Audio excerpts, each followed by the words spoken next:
fiel, Dios es grande. Amén. Dios es fiel, Dios es grande. Amén. Amén. Vamos a ir por un momento a 2 de Samuel, sigamos hablando de la casa de David o de la familia de David. Amén. Primera de Samuel, segunda de Samuel, si no traje su Biblia, yo voy a estar leyendo la palabra. Amén. Solamente vamos a leer algunos textos y quiero mencionar algo, y al final, si Dios nos permite, quisiéramos junto con el ministerio que hemos traído, ungir las manos de cada una de las personas que están en este lugar. Amén. ¿Por qué? Porque lo que voy a ministrar tiene que ver con sus manos. Tiene que ver con sus manos, pero tiene que ver con su actitud. Levante en fe su voz y no repita algo solamente porque yo lo diga. Yo lo hago con el sentido de que usted lo crea cuando lo dice. Y diga fuerte para su corazón: aferrados. Aferrados a lo que Dios ha dicho. Dígalo por favor una vez más. Aferrados a lo que Dios ha dicho. Una vez más, por favor. Aferrados a lo que Dios ha dicho. Y dígalo más fuerte. Aferrados a lo que Dios ha dicho. Amén. La única manera de ver una respuesta de Dios es estar aferrados a lo que Él dijo. Siempre que Dios habla algo, el siguiente paso no es la bendición. Permítame repetir eso. Siempre que Dios hace una promesa, el siguiente paso no es bendición. Dios te puede prometer una bendición grande hoy, pero mañana no vas a tener bendición. La señal más clara de que Dios habló un día es que al otro día hay una oposición. La bendición de Dios es grande. El apóstol Pablo dijo: se me ha abierto puerta grande, pero grande es la oposición. Si tú puedes medir el nivel de bendición, no que tienes, porque no podemos medir el nivel de bendición en este momento, porque no sabemos qué tanta bendición si tenemos o no, sino que tenemos, porque para muchos tener bendición es tener algo grande. En lo personal, para mí, tener bendición es saber que hoy estoy acá, que estoy bien, que comimos, que mis 2 hijos hoy están encargados de la iglesia, casa de gobierno en La Calera, que mis 2 hijos están encargados mañana del servicio, de cómo se desarrolle todo, de las transmisiones, del aseo después de la vigilia que sigue hoy. Para mí eso es bendición. Pero tú puedes interpretar bendición de otra manera. Si tienes la cena llena, si tienes dinero en el bolsillo, puedes interpretar que eso es bendición. Y puedes medir a Dios desde ahí. Pero cuando nosotros entendemos que bendición es saber que estamos vivos, que estamos aquí, que no estamos enfermos, que por lo menos en el caso mío estamos compartiendo con ustedes, estamos sabiendo que se está desarrollando la obra de Dios, que no se ha detenido, entonces yo puedo entender que eso es bendición. Amén. Pero en términos de bendición, hablando desde ahí, que no la podemos medir, sí es importante entender que para saber entender qué tipo de bendición futura voy a tener, tienes que entender que se mide no por lo que tú tengas ahora, ni siquiera por lo que Dios prometió, sino por el grado de problemas que tú tengas. Porque el grado de problemas que tú tengas determina el grado de bendición. Lo que pasa es que nosotros no interpretamos problemas con bendición, obstáculos con bendición. A nosotros nos cuesta creer que bendición tiene que ver con conflictos. Nosotros tenemos que estar bendecidos para creer que Dios nos bendijo. Nosotros tenemos que tenerlo todo para creer que Dios está con nosotros. Pero no conozco una persona que sepa medir la bendición desde el grado de persecución que tiene. Cuando tú miras la iglesia primitiva, era una iglesia perseguida, pero era una iglesia bendecida. El pueblo de Israel era un pueblo muy bendecido, pero era un pueblo muy perseguido. Y tú eres una persona bendecida, pero eres una persona perseguida. Entonces, ¿cómo puedes saber cuál bendición te va a dar Dios? El mismo tamaño del problema que tienes. Preocúpate si tu problema es pequeño. Preocúpate si no tienes persecución, si no tienes problema con nadie, si toda tu familia está bien contigo, si todos los que tú aman, te abrazan. Preocúpate, téngale miedo a estar bien con todos. Porque las grandes bendiciones se miden en el grado de conflictos que usted tenga. Cuando toda su propia familia está en contra, eso parece mentira, pero tiene un argumento bíblico. Cuando la familia misma está en contra, habla del nivel de bendición que voy a tener. Usted pregunta ¿por qué? Porque José tenía toda su familia en contra.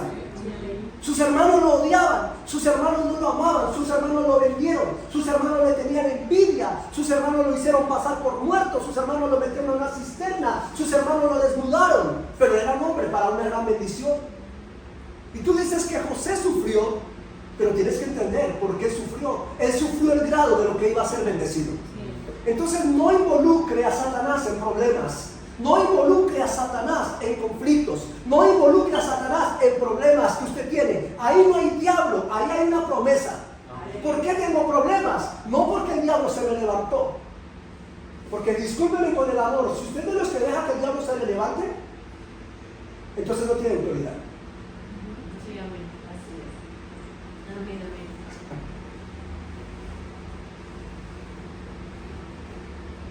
Amén. amén.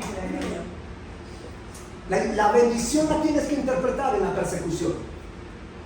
No es que el diablo se levanta. Él puede ser usado por Dios, pero hay un grado de bendición. Mi problema habla del pacto de bendición que Dios tiene conmigo. No esperes estar bien con todos. Ese día que tú estés bien con todos, no calificas para una bendición.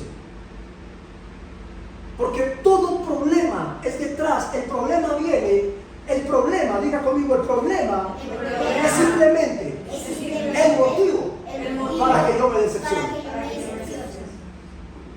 Anoche cuando iba a transmitir la clase de la conferencia que di para padres de familia, anoche tuve la oportunidad, lo soñé hace muchos años, lo vengo profetizando, y anoche di mi primer taller a padres de familia. Lo vengo soñando, mírenme por favor, lo vengo soñando desde hace muchos años.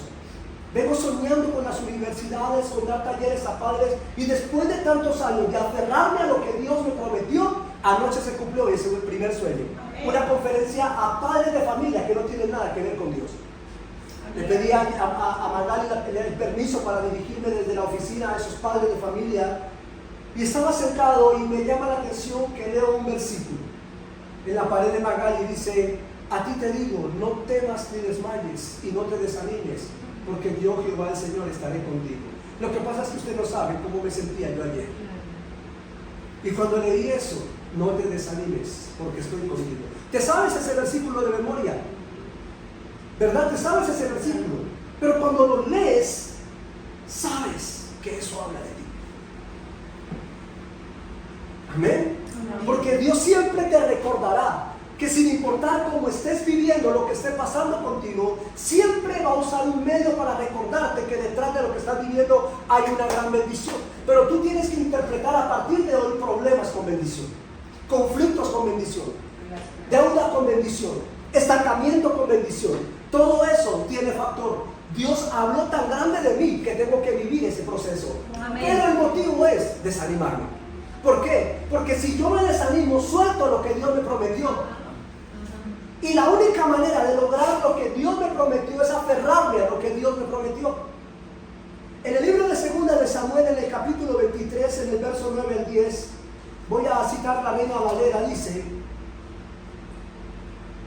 después de estos vino Eleazar, hijo de Dodo, Ahohita, uno de los 3 valientes que estaba con David. ¿Que estaba con quién? Con David.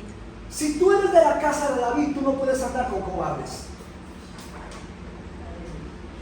Una persona, y lo digo a nivel empresarial, ministerial, familiar, que quiera emprender un proyecto serio, no puede involucrar en sus negocios gente cobarde. No puede involucrar en su ministerio gente cobarde. La puede tener ahí, pero no la puede involucrar en la visión. Porque una visión requiere valentía. Y una visión requiere de gente con pantalones bien puestos. Porque una visión es un desafío grande. ¿Quién abre una iglesia en un lugar donde a veces ni el camino es cómo entran por acá? ¿Cómo piensan traer la gente? ¿Quién viene? Si nosotros ni vimos ese camino ayer. Es un camino que cualquiera que pase, a menos que conozca que es una entrada, pasa de largo y lo ignora. Es un camino que no pareciera que tuviera adentro la expansión que tienes. Porque la visión es un desafío para valientes. No se emprende algo con gente cobarde, o no se emprende algo si se es cobarde. David tenía 400 hombres, pero los 400 hombres de David todos eran valientes. Un rey como David no podía tener en su ejército gente cobarde. ¿Por qué razón? Porque la visión que pesaba sobre David demandaba que David fuera valiente y que su gente fuera valiente. Ahora, si tú no eres valiente, no te siguen valientes.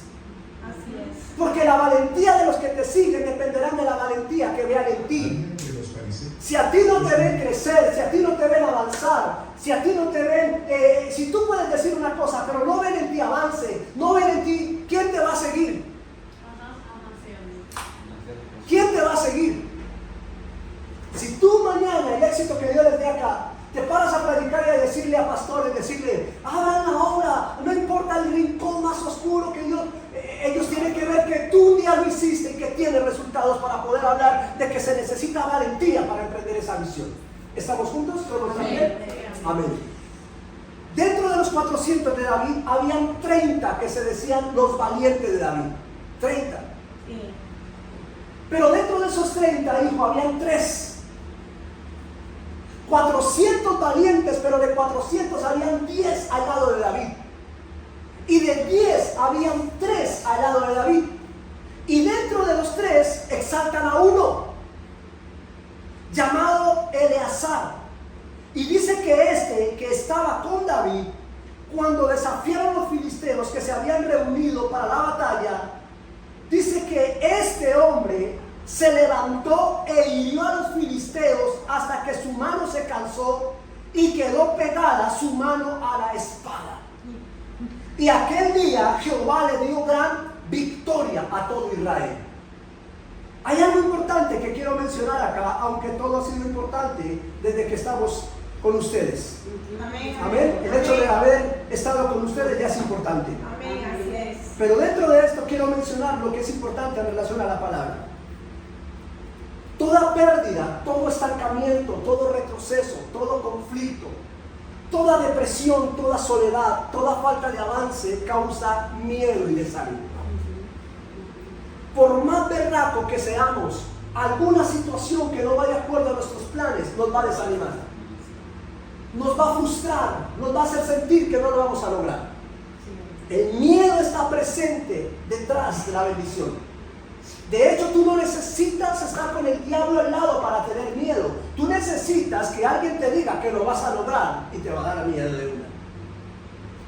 Pero dentro de estas circunstancias, tú necesitas ser valiente. ¿Por qué necesitas ser valiente? Porque lo único que nos garantiza aferrarnos de lo que Dios nos dijo es la capacidad de valentía que tú tengas. ¿Qué tan grande es tu visión? ¿Qué tan grande es tu sueño? Esto que estoy viendo hoy acá, esto que estoy viendo aquí, esto donde estoy parado hoy, fue un sueño que se soñó cuando yo no era nadie, cuando no tenía nadie. No había una sola persona a mi lado cuando yo soñaba con esto. Han pasado años, han pasado muchos años para ver el cumplimiento de lo que estoy viendo hoy. Pero a pesar de todo el camino difícil que me ha tocado vivir en la vida en diferentes circunstancias, nunca solté lo que Dios me habló. Nunca dejé de creer por lo que Dios nos iba a entregar. Nunca dejé de creer porque un día Dios habló de seres. Nunca he dejado de creer que Dios habló de multitudes. Nunca he dejado de creer que Dios me habló. César, cuando estaba solo me habló. Cuando no era nadie, Dios me habló. Cuando no tenía ni siquiera 5 pesos en mi bolsillo, me habló Dios que iba a formar pastores. Me habló Dios que iba a levantar pastores. Y hoy en día tenemos un equipo pastoral muy grande que Dios nos ha dado. Pero es fácil que tú veas lo que estamos viendo hoy. Pero quizás si hubieses comenzado conmigo, no hubieras creído porque no había nada. Se requiere valentía para nunca soltar lo que Dios te habló. Así como este hombre nunca soltó su espada y dice que la mano le quedó pegada. Sí, amén. Tú puedes imaginarte el nivel de guerra. Que este hombre sabía que lo único que lo podía victoriar era no soltar la espada. ¿Qué tan grande necesita usted estar apasionado de un sueño para no soltarlo? Déjeme enseñarle un principio que yo aprendí, amada iglesia. Los sueños entendí que son como espadas. Los sueños son como espadas, la visión es como una espada. Porque los sueños te dan victorias. Cuando tú tienes un gran sueño y logras hacer que ese sueño se cumple, eso es como una espada que le baja la cabeza a muchos enemigos que no creen en lo que tú eres. Dije conmigo, aferrado a lo que Dios me dijo. Aferrado a lo que Dios me dijo. Había un hombre que se destacó de 400. Por Dios, miren lo que le estoy diciendo. Cuando tú miras la historia de David, no hay para escoger 400. Uno dice, Dios mío, yo quiero ser cualquiera de esos.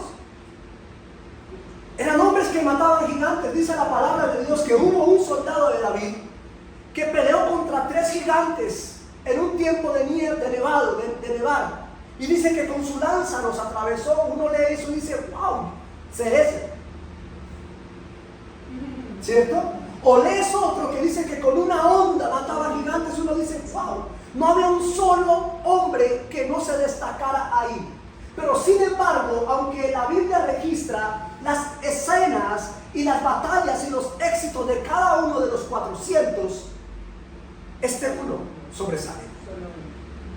La meta tuya y la meta mía tiene que ser el uno que sobresale, aunque todos son valientes. Es decir, tu sueño no se puede parecer al de 400. Tu visión no se puede parecer a la de 400. Lo que tú sueñas no puede ser igual. Tu familia no puede ser igual a la de 400. Tú puedes estar en medio con tu familia de 400 familias y todas las 400 tendrán que decir, esa familia es diferente a la nuestra. A menos que tú quieras ser gente común. A menos que tú quieras ser tratado como un hombre común. Porque si quieres ser tratado como un hombre común, no te arriesgues a soñar. No te arriesgues a soñar. No te arriesgues a creer en un porvenir. No te arriesgues a tener una visión. Ni siquiera te arriesgues a levantarte mañana de la cama si tú quieres una persona común. Porque la gente común es enterrada en tumbas comunes. ¿Usted cómo que es común? No. Amén. Algo tiene, y no digo que por lo que se tenga, sino por lo que se hace. Porque no somos reconocidos por lo que tenemos, sino por lo que hacemos.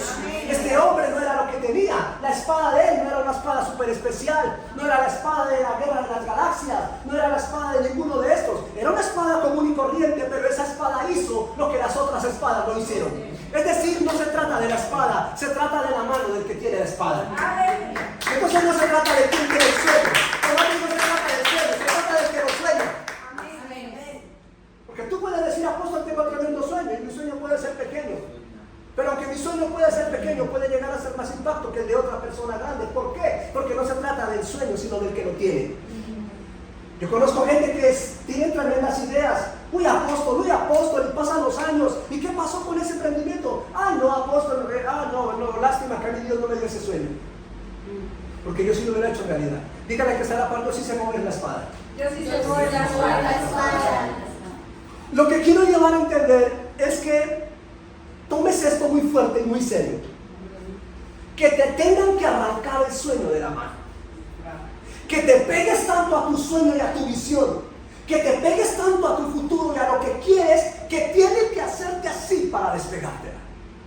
Me doy a entender es, aférrate, porque si no te aferras, eso se disuelve. Y quiero hablar algunas características de este hombre.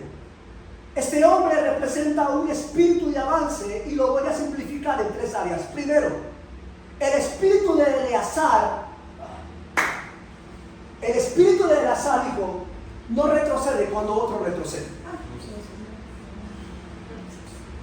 ¿Ha visto gente que se queda en el camino colgada? Que empieza ahí, va primero y hablan y wow, y cuando uno va despacio, uno va caminando así y ellos corren. Y uno va pasando y lo ve cansado y lo sigue, pero uno llega. El espíritu de Eleazar no retrocede cuando otros se van. Dígale que está a la par, mucha gente se va a ir de tu lado. Diga, con los que tú empiezas, nunca terminas. Diga, pero en el camino se van a quedar 399 valientes atrás de ti, pero tú no sueltes tu espada. Es el único hombre del que se habla que no soltó la espada. Ni siquiera hablan eso de David.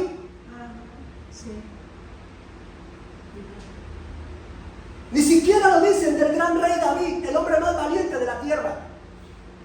Miren que yo no le estoy hablando de David. Si yo te hablo de David, ¿te desanimas? Ah, no, David. Yo no te estoy hablando de David. Es más, con todo el respeto, yo no te estoy hablando de Jesús. Porque si te hablo de Jesús, dices, no, como era Jesús. Yo te estoy hablando de un Eleazar que solo lo mencionan ahí. Que estaba perdido dentro de 400 pero que sabía pelear. Que sabía pelear por sus sueños.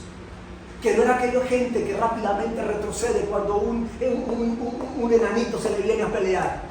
Que no es de aquellos que retroceden cuando las cosas no se le dan, cuando las cosas no salen como quieren. Oran, le creen a Dios, se le profetiza, mañana no sucede, mañana el problema viene y entonces retroceden. No, yo personalmente no le estoy hablando a esa gente aquí. Tal vez está conectado, pero aquí no creo que esté.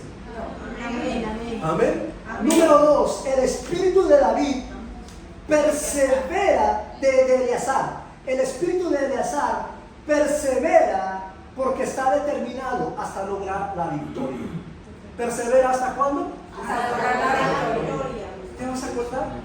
No. ¿Te vas a quedar? No. ¿Vas a arrancar con nosotros lo que dijimos anoche? Sí. ¿Vas a terminar? Amén. ¿Vas a graduarte? ¿Pasó la carne rosa? Amén. ¿Vas a tirar la toalla? No. ¿Te van a quedar grandes las pruebas? ¿Te va a quedar grande el siguiente libro? No. ¿Vas a devolverte? ¿Después de ver esto? ¿Después de ver que es real lo que Dios nos ha hablado? No. Porque no somos ese tipo de gente. Amén. La única manera de que nos quiten el sueño es despegándolo de mi mano. Y número 3, el espíritu de Eleazar nunca suelta su espada. Nunca suelta su espada. Mire esas 3 características, simplifíqueles en su vida. Nunca retrocede.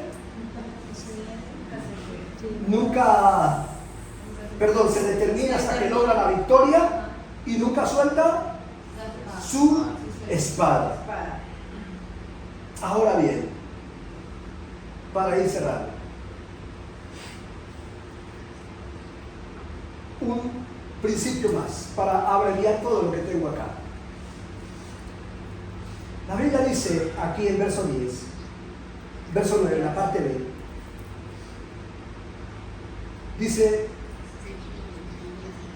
e hirió a los filisteos hasta que su mano se cansó y se quedó pegada a la espada. Y aquel día, ¿cuál día? El día en que él tuvo la espada. Diga, y aquel día Jehová le dio una gran victoria a Israel. Y mira lo que dice: y se volvió el pueblo en pos de él. ¿A quién siguieron? A Eleazar. El pueblo estaba acobardado. Eleazar con su espada salió a enfrentar una multitud de filisteos. Los acabó a todos, tanto que la espada le queda pegada. Y cuando la gente que se quedó lo vio, dice que vino detrás de él. Mire cómo logró capturar gente que lo siga. La gente no te va a seguir porque seas pastor y tengas unción, o porque seas un gran orador o un gran amigo. La gente te sigue porque ve victoria. Amén. Y dice la palabra que todo Israel se vino detrás de él solo para recoger el botín. Solo para recoger el botín. Y esta es la 4ª característica. Eleazar es el espíritu que hace que otros reciban bendición. Amén. La única manera de ser bendecidos es llevando a otros a la bendición. Quiere decir que tú lideras o que tú tienes un sueño o una visión, cualquiera sea, para que a través de eso que Dios te entregó, otros reciban botín.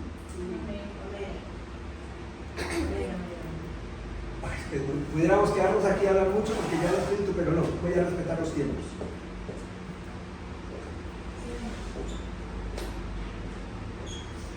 Cuando los filisteos atacaron a David, para ir cerrando, ellos perdieron todo lo que Dios les había dado. ¿Estamos juntos? Amén. Ellos perdieron todo lo de qué? Lo que sabían. Nosotros perdemos cuando descuidamos lo que Dios nos da. Así es. No crea que usted Dios lo bendice y ya relájese, porque el enemigo sí anda como león rugiente buscando qué devorar. Sí. Pero que es importante, todo el pueblo de Israel perdió la esperanza y perdió la capacidad de soñar por ese botín, porque los filisteos se lo habían llevado. Y noten algo, por favor: ninguno se atrevió a pararse a defender la herencia. Ninguno se paró. Si Eleazar no hubiera estado ese día ahí, ninguno. Es decir, es el tipo de gente que se deja robar con facilidad lo que Dios le da. No, el diablo se me levantó y se llevó a mi familia. ¿Y usted qué hizo? No. Es esa gente que deja que el diablo le robe, que los demás le roben, que los demás le quiten. Y se llevan y no. Usted necesita tener un espíritu diferente.